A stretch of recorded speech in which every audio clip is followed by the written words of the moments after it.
এই জন্য আমরা নবীকে পেয়ে খুশি না বেজার?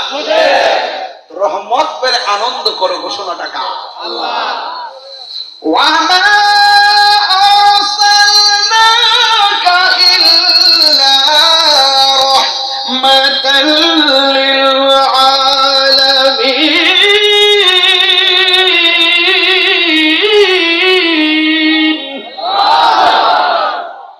আমার নবী রহমত ঘোষণা কার? আল্লাহ। আমরা নবীকে কিন্তু বিশ্ব নবী বলি না।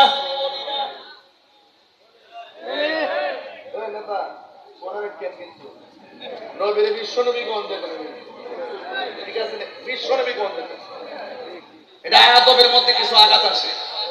আমার নবী শুধু আলমের নবী না, আলামিন ৮০,০০০ আলমের নবী। আসমান থেকে জমিন এই শূন্য জায়গাটা আলম। আল্লাহ যেমন রব্বুল আলামিন, আমার নবী হলো রহমাতাল লিল আলামিন। একটু নবীর ক্ষেত্রে নাম নিতে সাবধানে নিয়েন।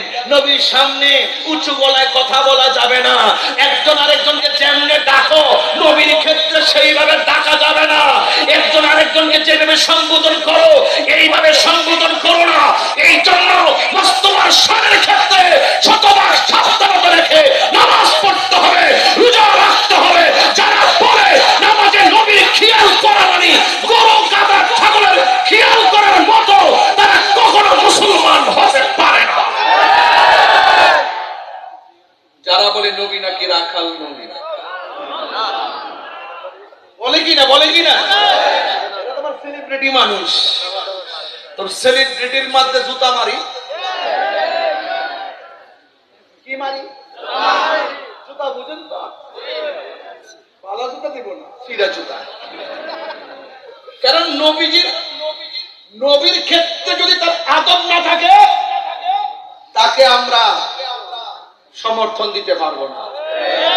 আর আপনারা কাতার সাপাড়া রাঙ্গুনিয়ার একটা রাস্তার মুছি যদি আমার মোস্তফাকে নিয়ে সম্মানের সাথে কথা বলে, আমার জিহ্বা দিয়ে তার পায়ের ধুলাগুলো পরিষ্কার করে দিবে। রাজি আছি কিনা বলেন? আমাদের কাছে আশিকদের দাম আছে, আছে কিনা বলেন?